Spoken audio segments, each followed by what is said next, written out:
Hello guys, हमारा यहाँ पर पार्ट सेकंड होगा इस लेक्चर में। और यहाँ पढ़ेंगे हम पैकेजिंग ऑफ डीएनए हेलिक्स, यानी कि जो हम पैक कर रहे हैं डीएनए। लेकिन हमारा क्वेश्चन ये बनता है कि हमें डीएनए को पैक करने की जरूरत क्या पड़ रही है।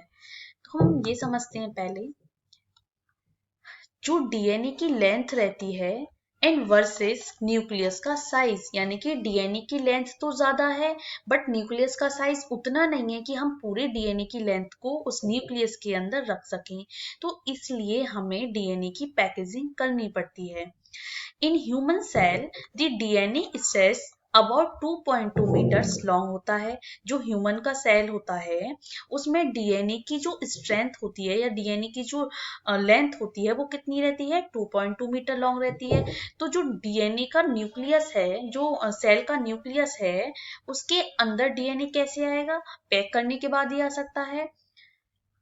नेक्स्ट पॉइंट है हमारा, but the nucleus is extremely टिनी। Extremely टिनी का मतलब क्या होता है कि वो बहुत छोटा है, अबाउट 1 माइक्रोन इन साइज। इसलिए डीएनए जो है वो न्यूक्लियस के अंदर नहीं आ पाएगा। So how does DNA fit inside this टिनी space. तो हमें क्या करना है ऐसा कि जो डीएनए है वो न्यूक्लियस के अंदर फिट बैठ सके। तो उसके लिए बेसिकली क्या होता है, उसके लिए हम पैकेजिंग करते हैं डीएनए की।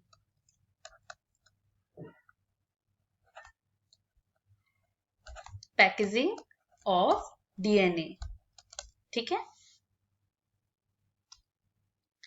डीएनए पैकेजिंग इन प्रोकैरियोट, हमें क्या पढ़ना है यहाँ पर, डीएनए पैकेजिंग पढ़नी है प्रोकैरियोट्स के अंदर। अब प्रोकैरियोट्स के अंदर तो न्यूक्लियस ही नहीं रहता, तो उसकी पैकेजिंग होने के बाद भी डीएनए कहाँ रहेगा, साइटोप्लाज्म में रहेगा। प्रोकैरियोट लाइक्स इकोलाई, किसमें पढ़ना है, prokaryotes like E coli don't have a true nucleus, इसके पास न्यूक्लियस नहीं होता। There DNA is located in A reason called the nucleotide, और उस रीजन को क्या कहा जाता है, न्यूक्लियोटाइड, न्यूक्लियोइड कहा जाता है। डीएनए नेगेटिव चार्ज होता है और किससे बाइंड करेगा, पॉजिटिव चार्ज प्रोटीन से बाइंड करेगा, जिससे उसकी जो बाइंडिंग है वो स्ट्रॉन्ग हो सके। तो जो डीएनए में प्रोकैरियोट्स रहते हैं उसका जो साइज रहेगा वो कितना रहता है, जैसे हम प्रोकैरियोट के अंदर इकोलाई ले लेते हैं एग्जांपल में, तो इकोलाई का जो साइज रहता है बेस पेयर्स का वो कितने रहते हैं, टोटल बेस पेयर्स रहते हैं 4.6 इंटू 10⁶ बेस पेयर। और डिस्टेंस कितना रहेगा, डिस्टेंस किस में, बिटवीन टू बेस पेयर, ठीक है। तो दो बेस पेयर के बीच में जो डिस्टेंस होता है वो रहता है 0.34 nm, यानी कि नैनोमीटर। तो इतना जो डिस्टेंस रहेगा तो टोटल लेंथ कितनी हो जाएगी, इसका सीधे सीधे मल्टीप्लाई कर देती है, 4.6 इंटू 10⁶ इंटू 0.34 इंटू नैनोमीटर को हम चेंज कर लेते हैं mm में, तो ये हो जाएगा -6 mm। आंसर निकल के आता है 1.36 mm। इतना लेंथ हो जाएगा डीएनए का। अब इस डीएनए के लेंथ को हमें क्या करना पड़ेगा, इसे न्यूक्लियस के अंदर, या हम ये कह दें प्रोकैरियोट में तो न्यूक्लियस होता नहीं है, तो जो साइटोप्लाज्म है उसके अंदर हमें इसको रखना है, ठीक है। तो प्रोकैरियोट्स में कुछ नॉन हिस्टोन प्रोटीन रहती हैं।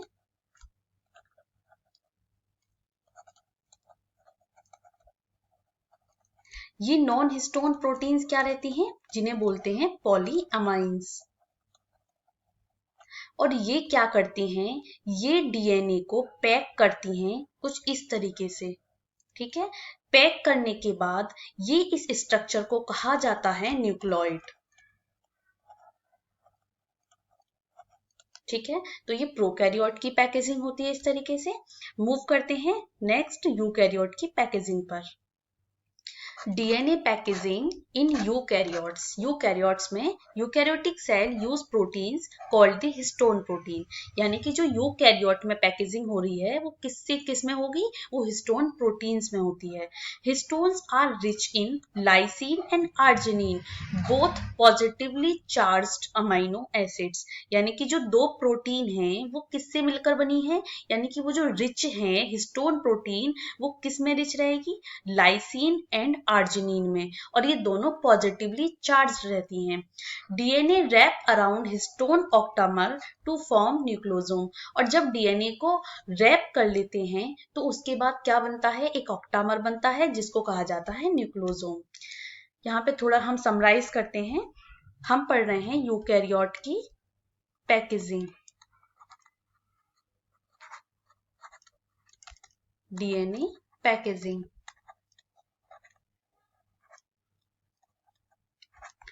यहाँ पे किसको यूज कर रहे हैं हम, यहाँ यूज कर रहे हैं हिस्टोन प्रोटीन को।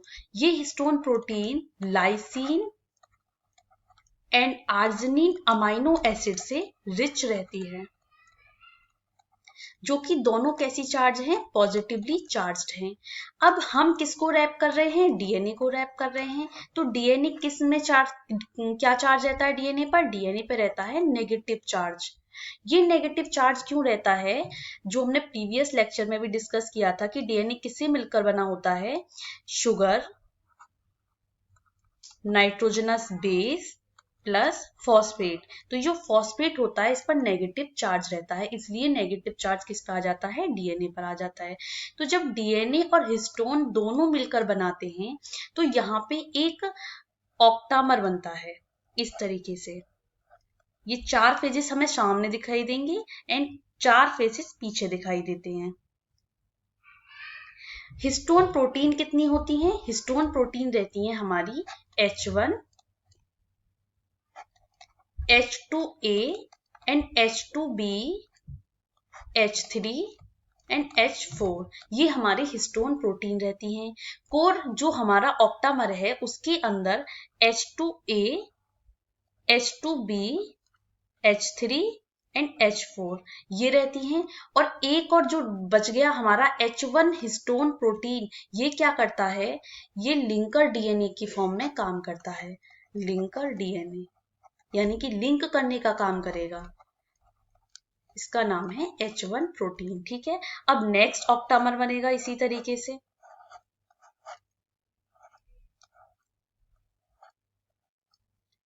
H2A, H2B, H3 and H4।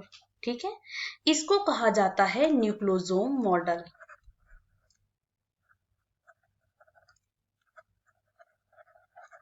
ठीक है, ये जो पॉजिटिवली चार्ज अमाइनो एसिड हैं इनको कहा जाता है बेसिक इन नेचर। ठीक है, कैसा है इनका नेचर, बेसिक नेचर है, इसीलिए इन्हें हम बेसिक प्रोटीन भी कहते हैं। न्यूक्लोसोम बीट्स ऑन ए स्ट्रिंग्स, ये एनसीईआरटी की लाइन है कि जो न्यूक्लोसोम मॉडल है उसमें क्या रहते हैं, वो स्ट्रक्चर बीट्स लाइक रहता है, इसीलिए कहा जाता है beads on a string. Each nucleosome contain 200 base pair of a DNA, एक न्यूक्लोसोम के पास कितनी बेस पेयर्स रहते हैं, 200। Under a microscope they appear as a beads on a string, यानी कि जब हम माइक्रोस्कोप में देखते हैं तो वो बीट्स लाइक स्ट्रक्चर हमें दिखाई देती हैं। This is the first level of DNA packaging, ये हमारा फर्स्ट लेवल हो जाता है डीएनए की पैकेजिंग का। इसके आगे क्या होगा कि जो हम डीएनए की पैकेजिंग कर रहे हैं ये किस में बदल जाएगा न्यूक्लोसोम मॉडल, क्रोमेटिन एंड क्रोमोसोम में। तो पहले क्रोमेटिन में बदलेगा एंड देन क्रोमोसोम में। Nucleosome coil to form chromatin fiber, nucleosome क्या फॉर्म करेंगे, chromatin fibers. During cell division chromatin condense to form chromosome, जब सेल डिवीजन होती है उसके दौरान क्या रहता है कि वो क्रोमेटिन कंडेंस होकर बहुत ज्यादा टाइटली पैक्ड होकर किसमें कन्वर्ट हो जाते हैं, क्रोमोसोम में। Non histone protein help in higher level packaging, और यहाँ पे कुछ नॉन हिस्टोन प्रोटीन रहती हैं जैसे कि ट्रिप्टोफैन, ये क्या करती हैं, ये हायर लेवल ऑफ पैकेजिंग करती हैं। अब कितने टाइप्स के रहते हैं क्रोमेटिन्स, टाइप्स ऑफ क्रोमेटिन, एक रहता है यूक्रोमेटिन और एक रहता है हेट्रोक्रोमेटिन। जो यूक्रोमेटिन रहता है वो लूजली पैक्ड रहता है कुछ इस तरीके से, ठीक है। लेकिन जो हमारा हेट्रोक्रोमेटिन रहता है वो डेंस पैक्ड रहता है। अगर हम इसका कलर चेंज करके समझाएं, समथिंग कुछ इस तरीके से, ये हो जाएगा हमारा हेट्रोक्रोमेटिन,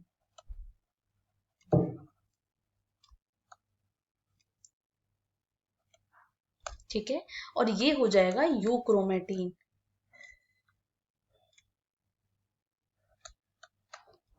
जो यूक्रोमेटिन रहता है ये ट्रांसक्रिप्शनली एक्टिव रहता है, यानी कि अगर प्रोटीन बनेगी डीएनए से आरएनए, आरएनए से प्रोटीन, तो हमारा ये जो यूक्रोमेटिन है इसी को यूज किया जाएगा, ठीक है।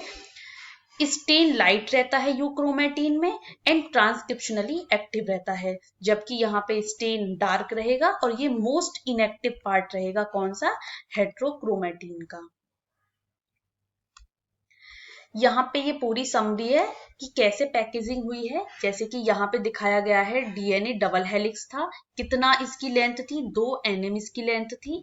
उसके बाद ये पैक होते होते ये किस में कन्वर्ट हो गया, ये पहले न्यूक्लोसोम मॉडल में कन्वर्ट हुआ।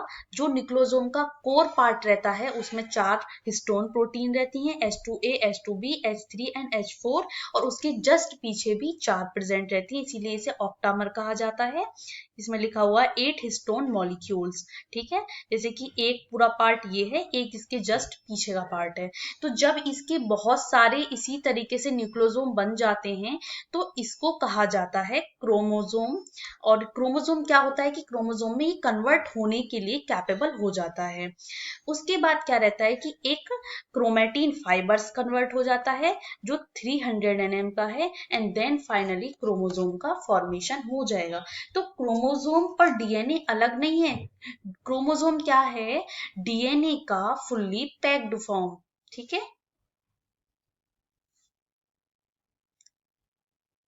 अब हम नेक्स्ट पार्ट 3 लेके आएंगे जिसमें हम डिस्कस करेंगे कि जो जेनेटिक मटेरियल है उसकी रिसर्च कैसे हुई है, यानी कि DNA and protein and RNA में से कौन जेनेटिक मटेरियल है, ठीक है। Thank you.